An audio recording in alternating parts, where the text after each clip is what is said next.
It is June 1942, the height of the war raging across the deserts of North Africa. Air power is all-important in this struggle between British Empire forces and Rommel's Afrika Korps. Flight Sergeant Dennis Copping, 24 from Southend-on-Sea and Essex flies, Curtiss P-40, Kittyhawk fighter bombers for the RAF. Stu 60 Squadron based in northern Egypt. Copping takes off on the 28th of June 1942 in P-40 at 574 on a ferry flight. His task is to deliver the aircraft to another Egyptian base for undercarriage repair and possibly to repair flat damage to the fuselage. Copping would have to fly the aircraft with the undercarriage fully extended due to earlier damage that was going to be repaired. Copying an experienced and competent pilot powers his aircraft down the runway and takes off into the clear North African air, but something goes disastrously wrong, and he and his aircraft are never seen again. Then one day in March 2012, a Polish oil worker exploring in the Sahara Desert discovers a remarkably well-preserved P-40. It is sat in the desert 400 miles from the nearest civilization. It is at 574 missing for an astounding 70 years. There was no sign of Flight Sergeant Copping, but all the evidence pointed to him having survived the crash. The aircraft's nose was pointing into the prevailing winds and have been sandblasted clean of paint over 70 years. The propeller and nose cone had been torn off the aircraft when he had made a wheels-down landing, the undercarriage collapsing. There was also evidence of shrapnel damage from flak. This damage has never been fully explained over 7 decades.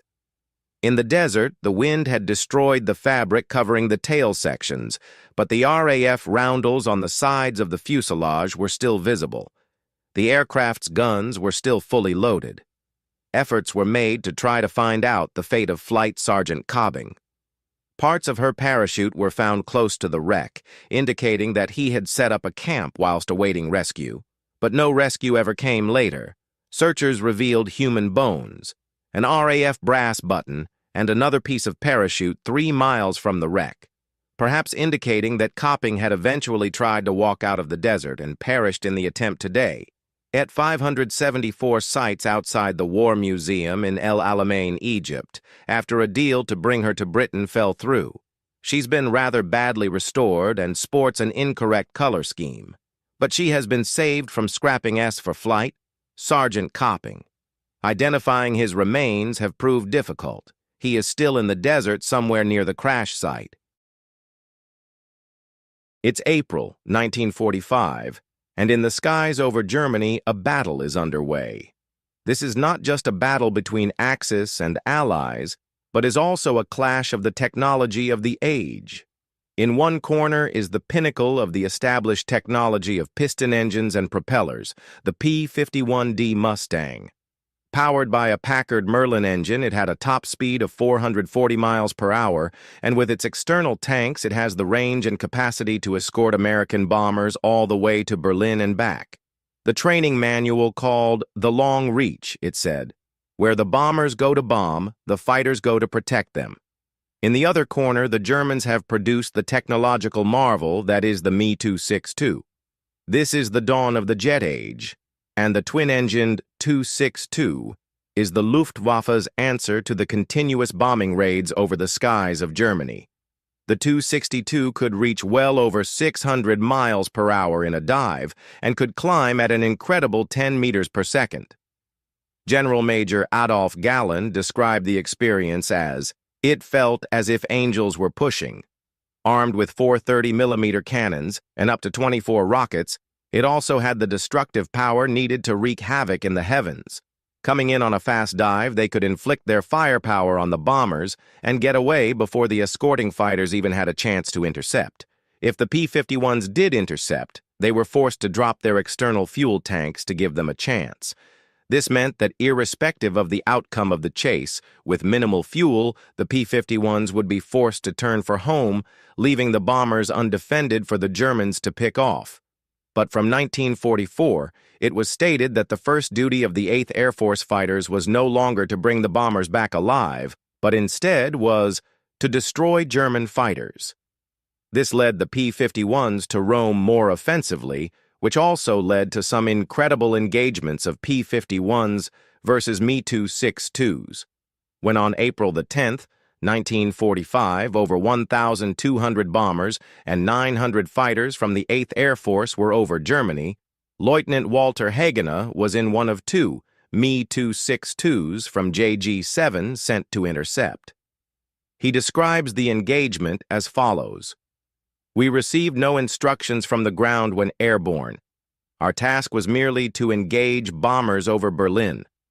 Once above cloud at about 5,000 meters, I could see the bomber formation clearly at about 6,000 meters. I was flying about 550 kilometers per hour in a slight climb after them. Everything seemed to be going fine. In 3 to 4 minutes, we would be with the bombers. Then, as an experienced fighter pilot, I had the old tingling in the back of the neck, feeling that perhaps enemy fighters were about. I had a good look around, and in front and above I saw 6 Mustangs passing above me from almost head-on. At first I thought they had not seen me, and so I continued on. But just to be on the safe side, I glanced back one more. And it was a good thing for me that I did, because at that moment I saw the Mustangs diving down and curving round onto the pair of us. With the speed of their dive and the speed we had lost because of our climb, they stood a good chance catching us. Then they opened fire and tracer began to flash disconcertingly close to our aircraft. I opened my throttle fully and put my nose down a little to increase my own speed, and resolved outrun the enemy fighters. I did not attempt to throw them off their aim. I knew the moment I turned my speed would fall, and then they would have me. I told the Feldwebel on my left to keep going, but obviously he became scared because I noticed him weaving from side to side, then he turned away to the left. It was just what the Mustang pilots wanted, and in no time they had broken off from me and were on to him. His aircraft received several hits, and I saw it go down and crash. My companion was unable to bail out. I kept an eye on the enemy fighters at 4,000 meters and watched them reform and turn around to fly westwards for home. Feeling vengeful, I decided to have a go at them. I rapidly closed in on them from behind, but at a range of about 500 meters, the Mustang leader started rocking his wings, and I knew that I had been seen. If I continued, I knew that the enemy fighters would probably split up into 2 and curve round from either side onto my tail, so I resolved to strike first. I loosed off all 24 of the R-4M rockets under my wings, straight at the enemy fighters, and I was very lucky. I hit 2 of them and they went down out of control. This time I had plenty of speed and had little trouble in avoiding the fire from their companions. Almost out of fuel coming into land at Cuthen Airfield, he was targeted again by P-51s. Forced to put his plane in a tight curving approach, the Mustangs scattered, assuming he was coming in for an attack. He managed to quickly put the bird down before the Mustangs started strafing the airfield. The end of his account on that day states, "Fortunately for me, the flak defenses were still on their toes and I was not hit." By early May 1945, the Allies owned the skies, and the last few Me-262s sat waiting on the